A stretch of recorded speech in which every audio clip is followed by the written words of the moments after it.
Hi, నా పేరు Rohit. Volga videos 17 million subscribers వచ్చారు. దానికి Hartley congratulations. Please subscribe Volga videos. అంటే ఇప్పుడు థియేటర్స్ గురించి ఓటీటీ గురించి వచ్చింది కాబట్టి అడుగుతున్నాను సార్. చిన్న సినిమాలకి ఒక థియేటర్ల లెక్క ఉంటుంది, పెద్ద సినిమాలకి ఒక థియేటర్ల లెక్క ఉంటుంది. లేకపోతే ఈ ఇండస్ట్రీని, తెలుగు ఇండస్ట్రీని మొత్తాన్ని శాసించే వాళ్ళే థియేటర్లు గుప్పెట్లో, వాళ్ళ గుప్పెట్లోనే ఉంటాయి అంటారు సార్. ఇది బయట ఇన్ జనరల్గా వినబడుతుంది. దాని గురించి ఏమంటారు? అది లేదమ్మా, అది 100% అబద్ధం అండి. పలానా వాళ్ళ చేతిలో థియేటర్లు ఉన్నాయి, వాళ్ళ గుప్పెట్లో వాళ్ళ థియేటర్లు ఇవ్వరు అంటున్నది చాలా అబద్ధకరమైన విషయం అనమాట అండి. అది అబద్ధం. నిజం అయితే దాంట్లో ఎంత మాత్రం లేదు. దానికి ఉదాహరణ నేనే చెప్తానండి. మన సినిమా బాగుంటే డెఫినెట్గా థియేటర్లు ఇస్తారండి. మన సినిమా బాగోదు అనుకున్నప్పుడు వాళ్ళ థియేటర్లు ఎందుకు ఇవ్వాలండి? ఇప్పుడు ఈరోజు టోటల్గా నా చిన్నతనంలో అన్నీ నాన్ ఏసీ థియేటర్లు ఉండేయండి. ఎక్కడో విజయవాడ, రాజమండ్రి అటువంటి మెయిన్ ప్లేసుల్లోనే ఎయిర్ కండిషన్ థియేటర్లు ఉండేవి. తర్వాత ఎయిర్ కూల్ ఉండేవి. మ్యాక్సిమం మేజర్ స్టేషన్లు నాన్ ఏసీలు ఉండేయండి. అప్పట్లో కరెంట్ ఖర్చు చాలా తక్కువ అయ్యేది. ఈరోజు సి క్లాసుల్లో కూడా ఎయిర్ కండిషన్ థియేటర్లు వచ్చేసినాయండి. ఎయిర్ కండిషన్ థియేటర్ ఒకరోజు నడవాలి, ఒక నెల 4 షోల మీద నడవాలి అంటే ₹1,00,000 మొదలుపెట్టి ₹3,00,000 కరెంటు బిల్లు వస్తుందండి. అంటే యావరేజ్ని ఒక 2 లక్షలు వేసుకోండి, అంటే 7,500 మినిమం 7,500 ఉంటే కానీ ఆ థియేటర్ ముందు కరెంటు బిల్లు నడవడానికి, కరెంటు బిల్లు కట్టడానికి డబ్బులు సరిపోతాయండి.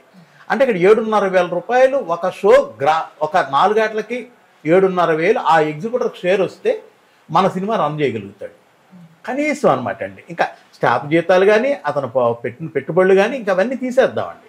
ముందు మినిమం కరెంటు బిల్లు ఖర్చే నేను చెప్తున్నానండి. ఈ కరెంటు బిల్లు డబ్బులు కూడా వాళ్ళకి రావట్లేదు. అందుకని సినిమా గేట్లు తెరవాలి అంటే వాళ్ళకి భయం వేస్తుంది. మనకు సినిమా వేస్తాను అని చెప్తాడు మొహమాటానికి. ఇప్పుడు మీరో నేనో ఎవరో సార్ ఇది మంచి సినిమా సార్ వెయ్యండి సార్ అంటాం. డెఫినెట్గా అతను వేస్తాడు. వేసిన తర్వాత మార్నింగ్ షో 11 గంటలకి గేట్లు తెరవాలంటే అతను చాలా భయపడుతూ ఉంటాడు. కారణం ఏంటంటే ఇద్దరే వచ్చారనుకోండి, ఆ ఇద్దరికి టికెట్లు ఇస్తే షో వేయమంటారు. షో వేస్తే ₹3,000 2,000 కరెంటు బిల్లు వస్తుంది కదండి. ఈ ఇద్దరి మీద ముగ్గురి మీద ఆ కరెంటు బిల్లు అతను కట్టలేడు కదండి. అంటే కట్టలేకంటే అతను స్తోమత లేదని నేను అంటలా. లాస్ వ్యాపారం ఎవరు చేస్తారు? వ్యాపారం లాస్కి ఎవరు చేస్తారు చెప్పండి. అందుకని ఆ ఎగ్జిక్యూటర్ ఏం చేస్తున్నాడంటే తాళం వేస్తున్నాడు, నో షో అని చెప్తున్నాడు. అంటే ఈరోజు సినిమా తీసే ప్రొడ్యూసరు, మీ సినిమా డెఫినెట్గా ఇప్పుడు నాని గారు ఉన్నారండి, అలాగే ఆయన కోర్ట్ అనే సినిమా రిలీజ్ అయ్యింది. ఆయన ఏం చెప్తున్నాడు, నా సినిమా డెఫినెట్గా బాగుంటుంది, ఇది చాలా మంచి సినిమా, నా సినిమా చూడండి. ఒకవేళ ఈ సినిమా బాగాలేదని మీకు అనిపిస్తే నా వెనకాల వచ్చే హిట్ అనే సినిమాని మీరు చూడొద్దు అంటున్నాడు. అలాంటి పబ్లిసిటీ చేసుకుంటూ వాళ్ళు ప్లాట్ఫామ్ మీదకి వచ్చారు. డెఫినెట్గా అది బిఫోర్ డే ఒక షో వేశారు, ఆ షో మంచి కలెక్షన్స్ వచ్చినాయి, అది చాలా మంచి రిపోర్ట్ ఉంది. ఈరోజు నాకు తెలిసి 10-15 కోట్లు అవలేలుగా చేస్తుందండి ఆ సినిమా. ఒక చిన్న సినిమా అంటే సినిమా బాగుంది, కంటెంట్ బాగుంది, డబ్బు వస్తుందండి. అలాగని ఒక సినిమా కోర్ట్ అనే సినిమా పే చేసింది కదా, మా సినిమాలు ఎందుకు పే చేయవంటే మన సినిమాలో కూడా కంటెంట్ ఉంటే పే చేస్తాయి. కంటెంట్ బాగోకపోతే ఎవరు ఏమీ చేయలేమమ్మా. ఈవేళ ఆడియన్స్ చాలా తెలివి మీరిపోయారండి. వాళ్ళకి ఏదో కలర్లో మన సినిమా బాగుంది బాగోలేదంటే ముందుగానే అర్థమవుతుందండి.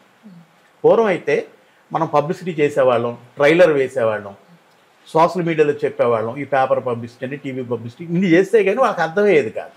ఇప్పుడున్న జనరేషన్కి అదేం అవసరం లేదమ్మా, వాళ్ళకి తెలిసిపోతుంది. అది ఎలా తెలుస్తుందో బాబు అంటే మనం ఏమీ చెప్పలేము. అంటే అంచనాలు పెరిగిపోయాయి. మోషన్ పోస్టర్, టీజర్, ట్రైలర్, లేకపోతే సోషల్ మీడియా ఈ ప్రమోషన్స్ చూసి బాగుందా బాగాలేదా అని ఒక అంచనా. అయినా అమ్మా ఇంత ఇవన్నీ చేయాలంటే మనం డబ్బులు పెట్టాలండి. ఇంత డబ్బు పెట్టినా కూడా అగ్ర హీరోల సినిమాలకి మానుష జనాన్ని వెతుక్కున్న రోజులు గతంలో 2-3 సినిమాలు మనం చూసాం కదా. మరి అగ్ర హీరో సినిమాలే కదండి. మానుష ఫుల్ అవ్వాలిగా.